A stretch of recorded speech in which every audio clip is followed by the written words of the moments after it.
Welcome to the UP Notable Books Club, brought to you by the Upper Peninsula Publisher and Authors Association. Ellen Lord grew up in the wilds of northern Michigan. Her writing is inspired by exploration of the natural world and by the stories of folks she has met along the way. She's a confessional poet with a penchant for humor and melancholy. She is a behavioral health therapist and resides in both Charlevoix and Trout Creek, Michigan. She often leads poetry workshops and readings in northern and upper Michigan. But I think right now Victor is going to say, welcome everybody to our National Poetry Month installment of the UP Notable Books Book Club. And tonight we have with us Ellen Lord, who is the author of Vigil. And I will introduce her a little bit more in a few seconds. But first, we always like to do housekeeping stuff with Victor. Thank you, Evelyn. My name is Victor Volkman. I'm the president of the Upper Peninsula Publishers and Authors Association. And I'm just going to talk a little bit about our spring conference, which is coming up on May 16th, 2026 in beautiful Marquette, Michigan at the Peter White Public Library. That's actually two conferences in one. There's our regular conference for adult writers and the Young Writers Storytelling Workshop, both taking place at the same time in the same facility. It's wild. It's great. Also on Friday, we're expanding to include a couple of pre-conference workshops, one of which is called Developing Your Poetic Voice with Kathleen Carlton Johnson. She's a wonderful instructor. We brought her back because people love her so much. So if poetry is your thing, you should be there Friday afternoon from 2 to 5. Also on Friday evening, we have our open mic night and mixer, which is just a blast. It's packed with people and all kinds of interesting stories and poems being read. And of course, on Saturday is the conference proper. We have lots of interesting breakout tracks. And Sarah Moore is our keynote speaker, the author of the breakout hit, A Good Animal, which is becoming a national bestseller. It has reviews from all the top review publications. It's an amazing book, and I think we're lucky to have her. So no matter where you are in your writing career, if you're thinking about writing, you're writing your 10th book, or you're not able to finish your first book, come and be with us at the spring conference, and you will get tons of support. Thank you, Victor. Thank you very much. Yes, it's really fun. So if you haven't gone before, I highly suggest you do. So tonight we're going to be talking with Ellen, who's the author of Vigil, a collection of poetry, and it's very exciting to have her with us tonight. I am in a new location. My son and my husband are at the robotics tournament here in Escanaba, which is like hell. If anyone's ever gone to a robotics tournament, it is, oh my gosh, it's just awful. It's like this robot just picks up the balls and throws the balls 85, 100 times over a 3-day period. Oh, I'm just so happy to be away from that. It's just, I don't get it. But anyway, they're happy. I'm happy. I can't wait to kick back and listen to Ellen read me some poems and talk to us a little bit more about poetry. So take it away, Ellen. All right. Well, good evening, everyone. Thank you very much. And thank you, Evelyn, for inviting me. And I want to express my gratitude and humility for having Vigil chosen as a UP Notable Book. I was just thrilled.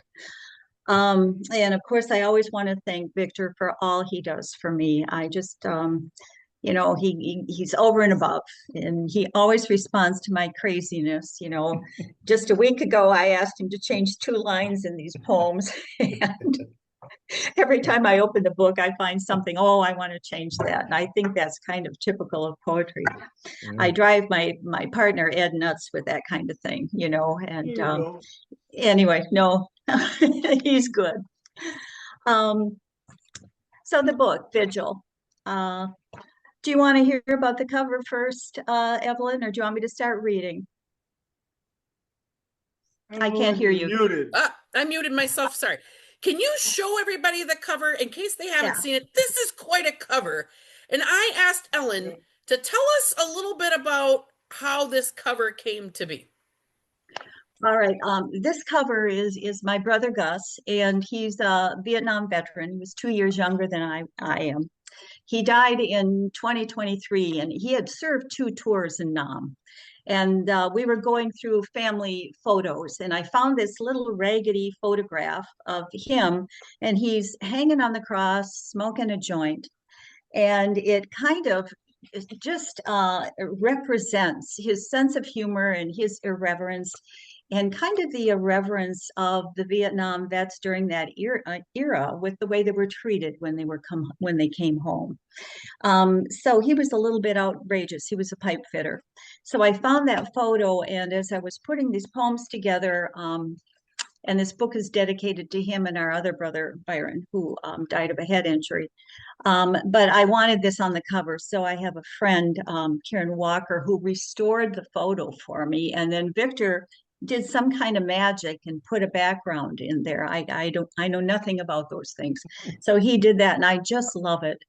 And I think, Victor, you were a little worried about some of the fallout from it. Is that right? Do I get that right? Well, I thought it might be religiously offensive, but what do I know?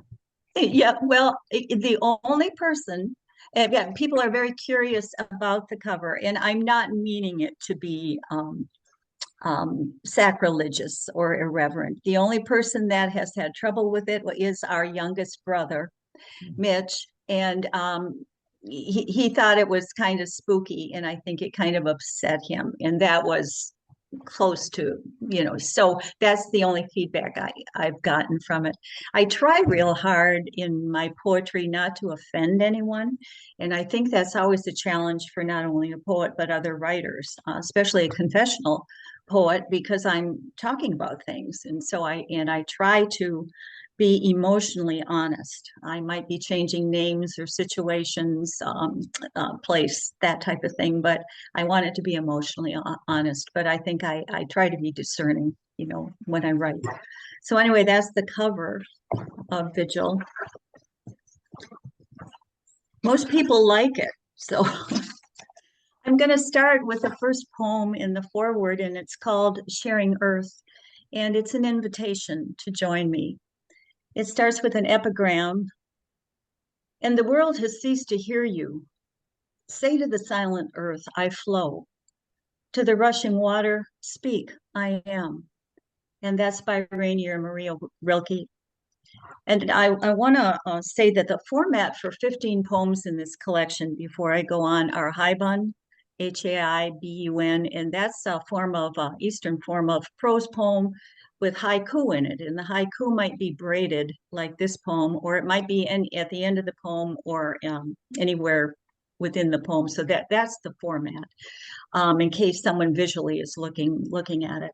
So when I have a braided haiku like this, I will repeat the haiku at the end when I read it. So Sharing Earth. How long was I left fallow after that last dark season? And does it matter? I have not led a vanilla life. Today, as my inner knowing creeps into awareness, I seek a liminal space just before dawn. Some say we carry our own light, but I don't know. I listen for the whisper of my soul, whatever it is, and here I am, not just at the gate, but well beyond. Morning dove calls. So walk with me, take my hand. Let me tell you about my moral lapses, how they became the key ingredient for the secret sauce. Always the river. Just before dawn, morning dove calls, and always the river. The book is divided into 4 sections, and Victor put this lovely art in this book by Joanna Walito. Is that her name, Victor? I think it's Walatello. Walatello. I get it wrong. That's wonderful. Page 7 is another raw poem. It's called Self-Portrait at 23. Another epigram, when the ship is leaving, there is no point in holding on to the dock. That's by Lionel Corbett. I remember a lush and drowsy summer, the eerie udel of a loon tingling my skin, how evening could stretch on forever, beech trees silvered in moonlight, tender murmur of the river's song, counting starlings. That was before the mean season. Now I sit by the window in the ICU, breathe in sync with my brother's respirator. Fog lofts silent into a wind-ravaged pine, a swirl and a whoosh. He never came home after that accident, those vacant eyes. I don't care what the mystics say about mercy. Sometimes you're given more than you want to handle. Now, so many nights are low-bottom dark.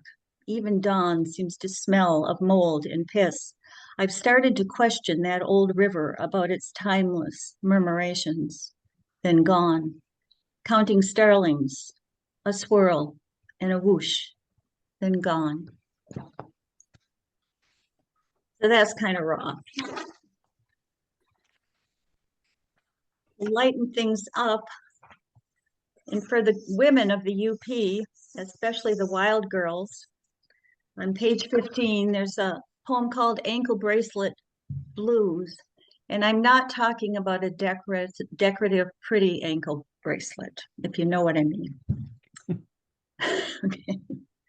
Ankle Bracelet Blues for Alice, again. Still fleeing and eluding with her polecat smile, she glides in backwoods bars towards woebegone, nerve-ridden men. You know who you are. Delicious scent of long-legged mares, racy and wild. Some nights, if you know where to look, she can be found serenading wanton forest nymphs with clandish delight. Bittersweet as twilight, redolent with misdemeanors, snipe hunter eyes.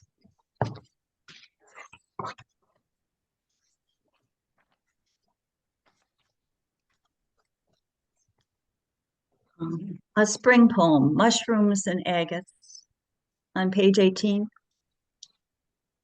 It's raining off and on. Everyone is talking about mushrooms. The Morel Festival is underway in Boyne City. I'm feeling rushed, too much mental traffic. I long for unscheduled days when I can write, play, hike, dance.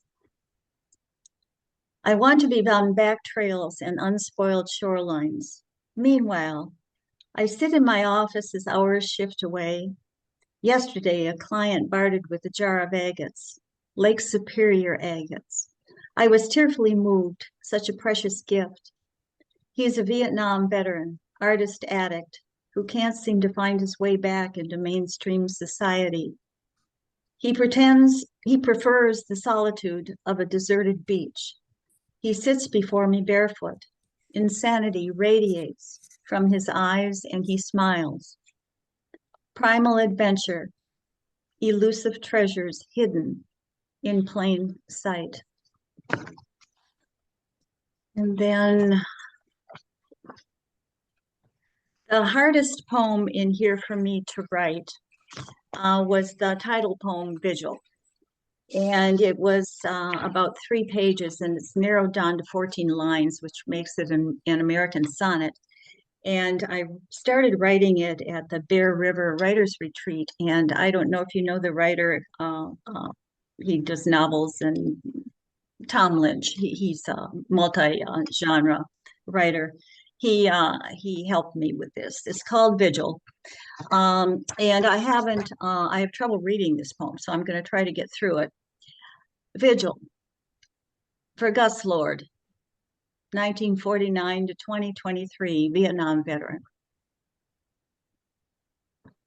The day I knew my brother was dying, I wondered, what words can I say to this sailor, slow dying each hour, a man who has struggled so long to defy his better angels and has failed? His body betrays him silently now, a heavy darkness blooms. He looks up from his cave of memory and smiles. I cup his face in my hands, whisper to him in a language only the two of us can speak. He breathes a shallow rasp into my palm, and outside the window, snowfall shrouds winter trees, persistent and enduring as starlight over the Mekong Delta. So Vigil. And just one more, I'm going to read the last poem, which is a bit devotional, I guess. It's called Yearn.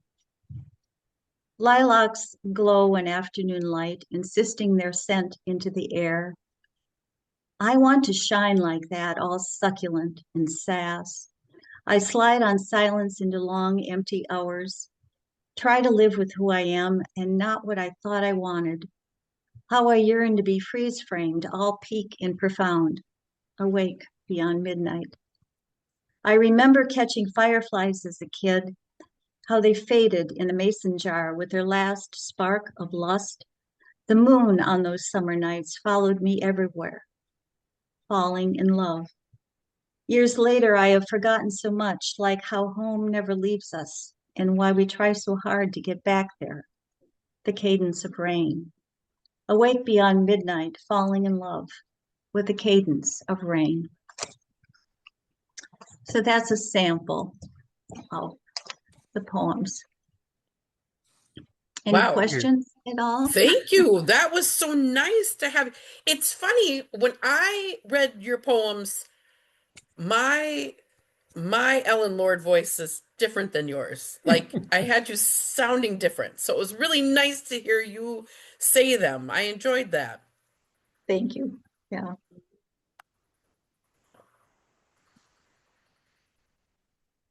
One question I had was, can you talk a little bit about poetry form? Like, you mentioned this, a couple different things, like protest poetry and then this Eastern type of poetry.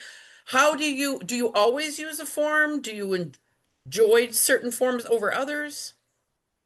I generally write free verse, and I don't like long poetry.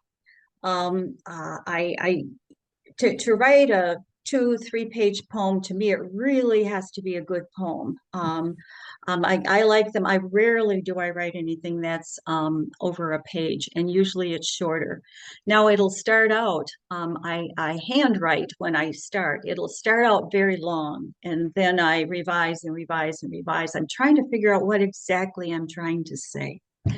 And I'm also trying to use white space. I think one of the difference between prose writers and poets is white space is so important to us. How do we break the stanzas? What are the line breaks? Where do that breath we want to take? The white space to me represents the silence, which I am studying. So I might start out as a haibun, or maybe even a sonnet, or a pantoum, or some other poem, and the poem wants to be a certain way. What I find is often I'll end up with something else. When I have writer's block, I write a lot of haiku, because that helps me put words in a little container, and that helps me to keep going, to kind of break through that block. So, and I study a lot of poets. Ed and I have a phenomenal library of poetry. And we study them together, but I'm always studying somebody. And I try to emulate those poems. My first book, Relative Sanity, is more raw than this book, and I was trying to find my voice. So those poems, I'm trying to emulate different poems. C.S. Merwin and Jim Harrison and Mary Oliver, of course. But now I feel like I'm getting my own voice, and it is a combination of Eastern and American poetry. So, Jan has a question. Yes, well, one thing I just wanted to comment before my question is I'm in Tucson. I'll be in Crystal Falls in the summer. And to read your poetry, I checked our library website, and they had the Libby version of it. And I read it, totally appreciated all the white space. I don't have a long attention span. And I read several of them several times, and I just sat there and they really spoke to me, because I really love the outdoors. And that's one thing I really love about Crystal Falls and the UP. So I really liked so many things about it. And then I saw your first poetry book, The Relative Sanity, you just mentioned. They had that also. So I checked that out too afterwards, and I read that through and took my time.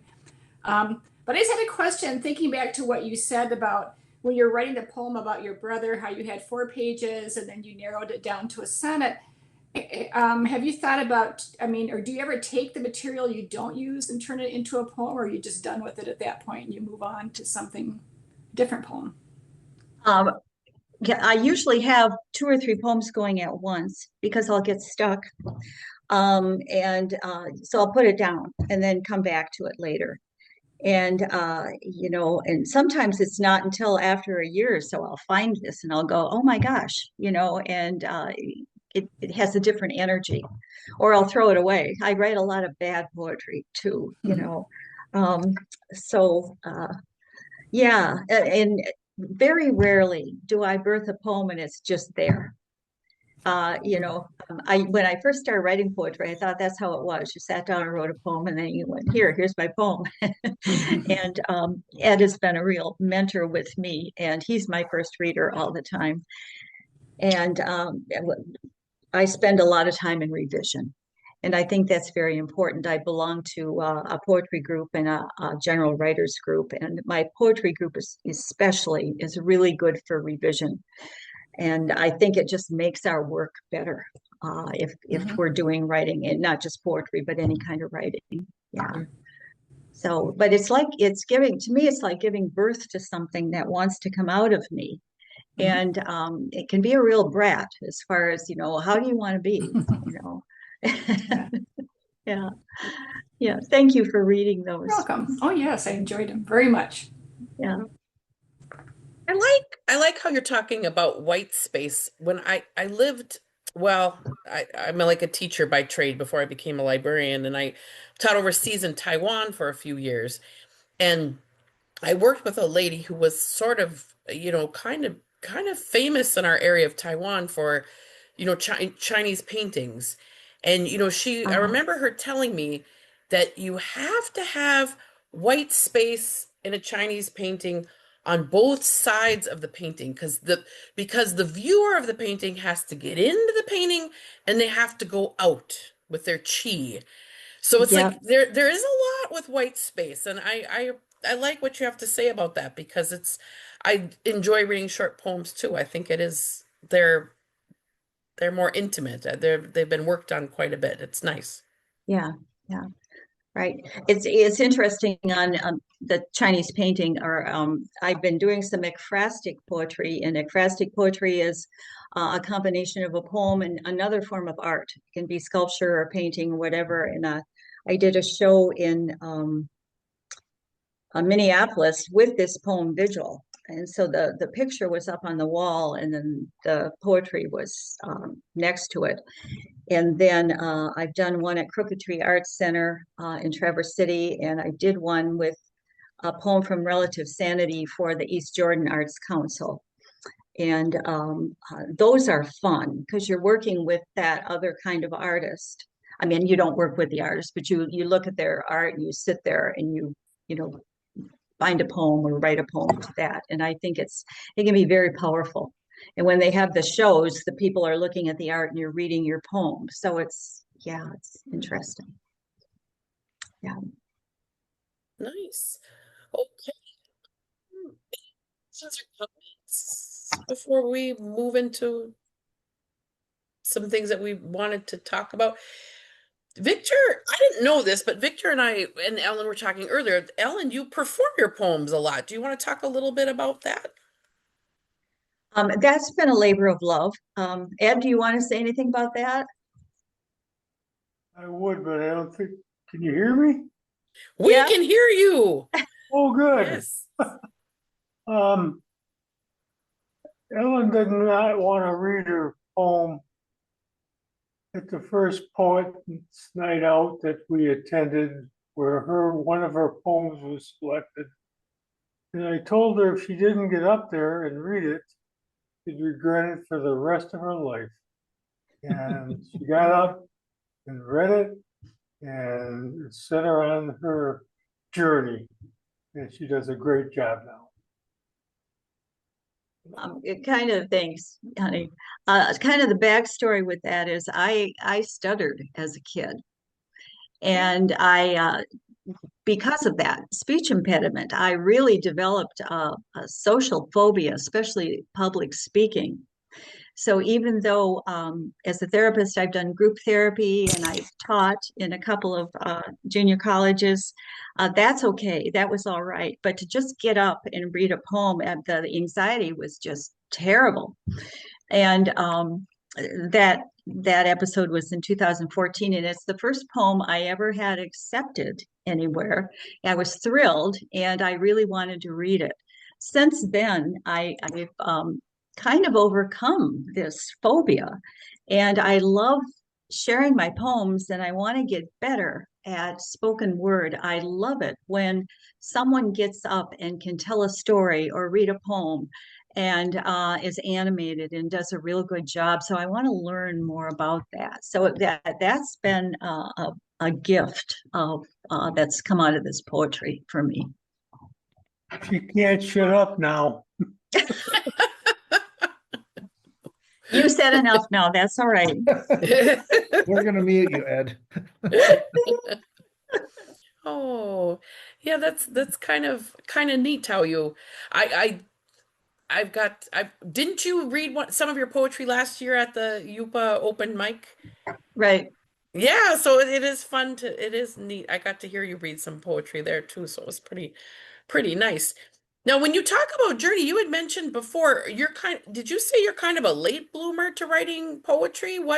How did you start? Well, I've been writing all my life, but it's usually been in journaling and just for myself. And most of the writing I was doing is a therapist and writing assessments and papers and that type of professional type thing. And after my husband died in 2012, I really came undone, and I found that I was journaling, and it's just quirky because that winter, Ed, who I dated back in 1969 in college at the University of Michigan, and had never heard from him. 1968. 68. He got a hold of me on Facebook, and which was strange, and we started communicating in haiku for all through that winter, and it kind of got me through the winter. And he's the first one that said to me, he says, "You're a poet, you need to be writing poetry." And he's been writing all his life, and he's the one that took me to my first poetry workshop with Holly Wren Spalding, who's a real good poet down here and out in Massachusetts.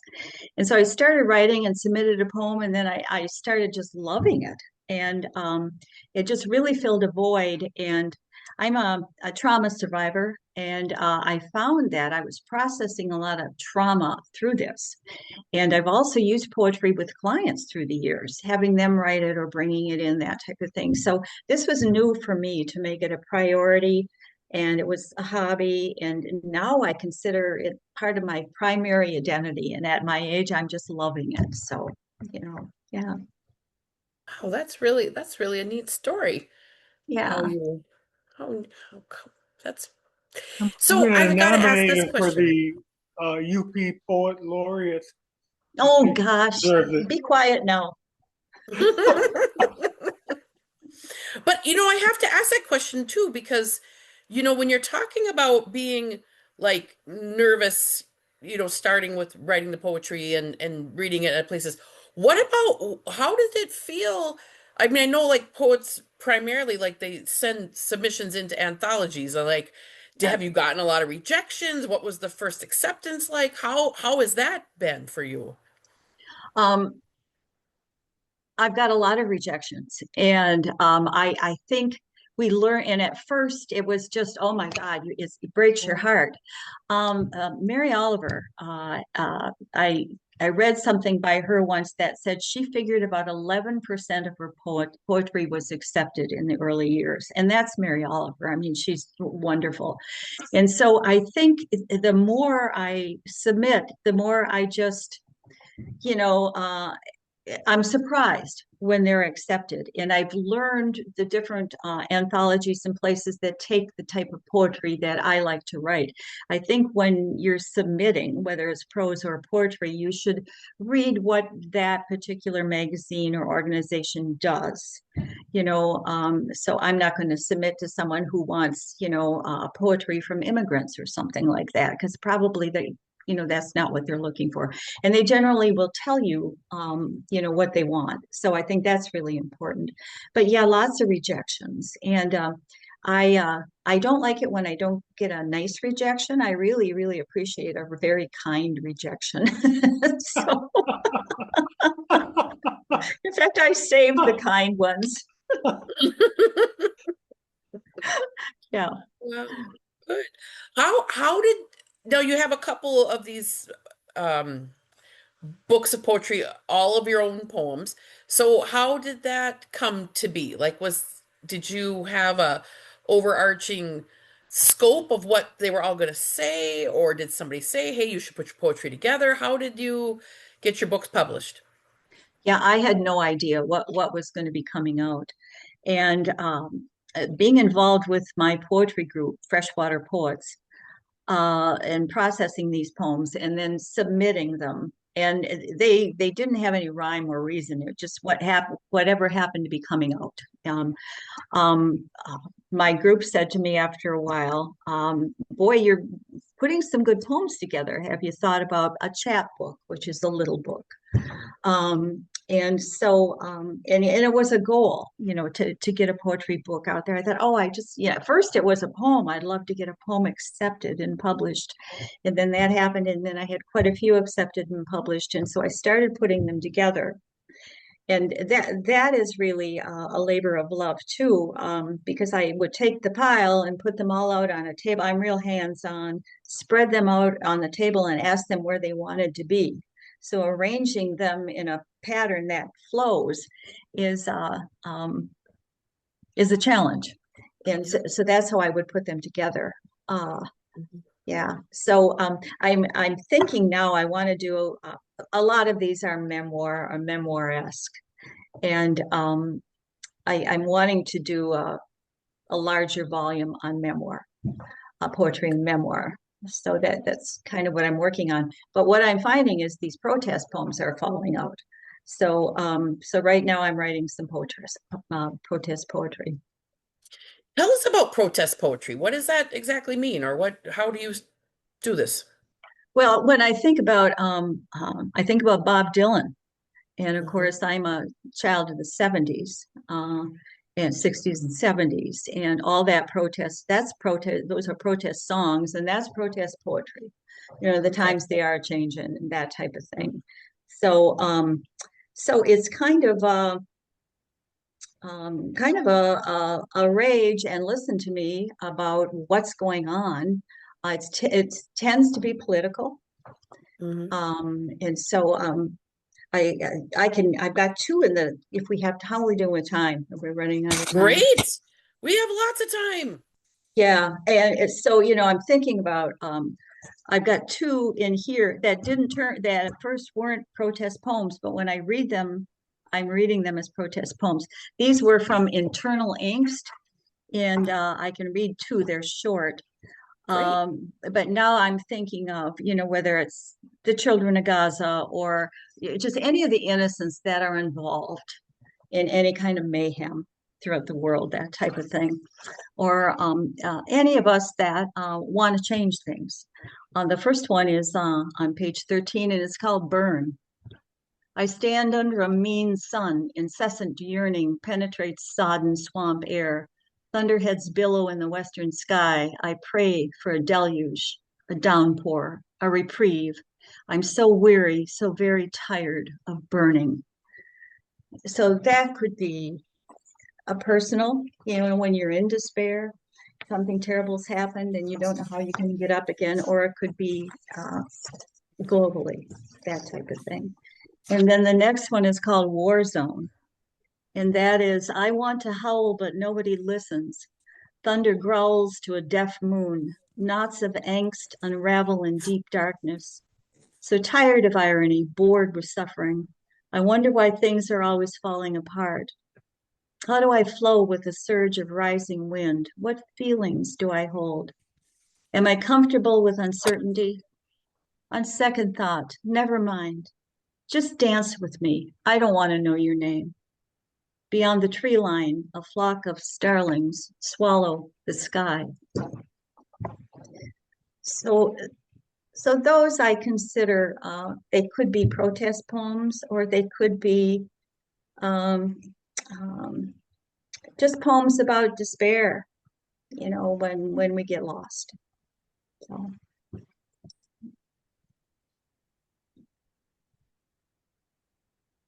A lot of your poetry is very, I mean, it feels very personal, like you were saying, like memoir. And you were even said yourself, like when you were writing a poem about your brother, how it's hard to even read it. How Mhm. does it, is it cathartic when the poem actually gets finished and actualized? Is it a hard process? Is it bittersweet? It's very cathartic. I feel like if I don't write and birth a poem, I find that, and I'm wired kind of tight anyway. I tend to be anxious and sensitive, and I don't like to put terminology like empath, but I'm real tuned into what's going on around me, and I'm a watcher. And I've had anxiety most of my life, which I really have a handle on now, but I'm sensitive. And if I don't write and figure out what's going on with me, then I don't do as well. And I just feel tremendous relief when a poem comes out. And then I love working on revision. And then I just love it when it's like born and it's ready. So yeah, it's very cathartic. It's very personal. And if I share it with somebody, my ideal reader, we talk about who's your ideal, who you're writing for, who's your ideal reader. My ideal reader is somebody that says, I don't like poetry very much. I don't read very much poetry. I don't even know, why do people write poetry? And then they read maybe one of my poems or something and they go, but I really got that poem. I Mm. really, and I can relate because of this or this or that, that type of thing. So that's kind of what I'm going for. Okay. I thought I was your ideal reader. It's always good to have somebody that's a chief critic that will read your work and say, I have no idea what you're talking about here. What does this word mean? And so I'm grateful to Ed for that. She is the best poet I've ever known in my life, by the way. And I told her when she started out that her poems were all dark and gloomy and sad, and but they were good poems. But I said, you ought to try writing something kind of upbeat, maybe about nature and animals and the woods. And she really got pissed.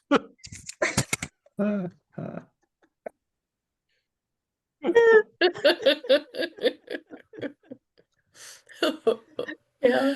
Oh, It's funny when you live with another writer.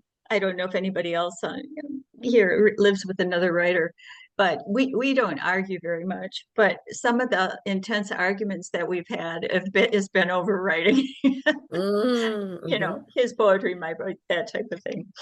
Yeah, Yeah, yeah. interesting. Wow. We have any other comments or questions out there in the group tonight? I don't know. It's just so fun. I think for those of you who missed it in the beginning, we were talking a little bit that it is the 30th anniversary of National Poetry Month. National Poetry Month's been around since 1996.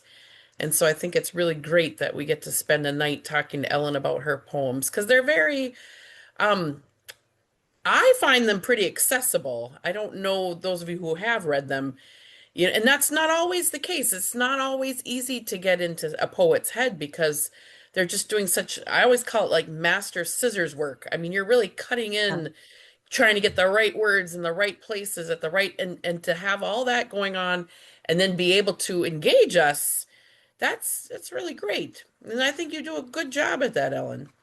Thank you. Yeah. Hmm. So, yeah, we're happy that you came on. Is there anything else you want to tell us? No, I'm real grateful for everyone for checking in and listening to my poetry. I really appreciate it. I love Well, sharing my poetry. I'm looking forward to this memoir collection. So that's what you're working on now.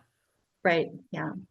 Okay. Yeah. And I'm also working on, all of a sudden I find myself, I'm teaching poetry, not behavioral health, type things. And so, Mhm. and I'm no training to teach poetry at all. I'm an outsider artist. I don't have an MFA or any education in poetry. So it's really funny when I go to try. The last class I taught was on confessional poetry. And so, Mhm. bearing your soul and how do you deal with that? And so, but I'm enjoying that. I'm liking it. So, Yeah. That's a yeah. So thank plus. you. Thank you That's a plus, Ellen. that I'm liking. Yeah, Mhm. you know what we say about MFAs. Mhm. Yeah. Well, I mean, you don't have to always have the training to do a job well. Well, yeah,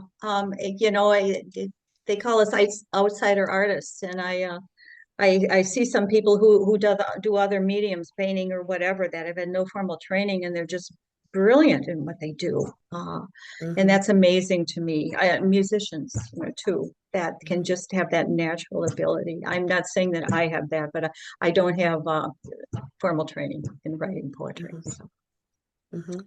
I anyway. just want to say I do really love your work. I don't read a lot of poetry, but I haven't read yours recently, like in the last month or so, but I read it when it first came out and I absolutely love it. It is very, very strikes a chord that not much poetry that I've ever read has done. It is incredible. Thank you Mhm. very much. I think so much with me is about longing and belonging. Where are we going? Who's going with us? Because we all get so lost. And that's what I find that it's to me, it's soul work. And as a therapist, I love working with clients that use this poetry or any art form to move through some of the things that they're going on. So they do have some catharsis. And it's the using that other side of your brain. And I think I think art unites us, and we so need that right now. Some real soul heart work that brings us together. And so Mhm. thank you very much. Yeah. Yep. Okay. Well, talking about the other side of the brain, I gotta go watch the robots pick up the balls, throw the balls, Throw the pick up the balls. balls, throw the balls. So this was a great break. I am so thankful that I got to talk to you tonight, Ellen. It just gives me peace in my soul because that mechanics and coding, not me. So this was Yeah. great. Well, thank you, Evelyn. Thank you very Yeah. much. And Victor, And thank you again. And thank mhm. everybody for coming. Okay, thank you. Thank Have a you. good night. And next month, we are, oh geez, I usually have it with me, but I'm not at the library. Next month is May. Do you remember what book we're doing, Victor? Oh, now you're putting me on the Oh, spot here. Hold on, let me yeah, get it. I'm putting myself on the spot. Well, I'll write everybody. I'll tell you what it is. I have the list there. I know it's in June we're doing the blueberries. May is, oh, I think I know. I think it's Debbie Frontera. Yes, yes. I think it's Oh, the yeah, classic yeah. book. And really, oh my goodness, how many of you have read Living on Sisu that she I wrote? haven't read it yet. Yeah. Oh, well, you got to. You've got to. I don't know. I read a lot of books and I get very passionate about some of them, but I think what that Deborah Frontera did with this one, because she writes all about the copper mine strike of 1913 in Houghton and the Italian Hall disaster, but through the eyes of this young girl in letters. And I Oh, mean, you read it, right, Victor? I worked on the redoing the photos, which was quite an amazing odyssey. Okay. Well, you've got to read the book. I think I've read a lot of, to me, I'm just going to say it. I liked it better than Women from the Copper Country, the big authors one there. I think Debbie does a great job. She just gets right to the meat of that whole tragic, crazy time in UP history. It is a wonderful book. Just one, it won't take you long. I think it's under two. Okay. It's kind of like a young adult tween type book, but it's right on. And you do yourself a favor, check that one out at your local library or buy it because you will like it. Okay. Yeah, it is really good. So, all right. Thank you, everyone. And thank Right. you, Ellen. Keep writing your poetry so we can read it. Thank you very much. Good night. You've been watching the UP Notable Books Club, brought to you by the Upper Peninsula Publisher and Authors Association. To join or for more information, please visit us at www.upaa.org or www.upnotable.com.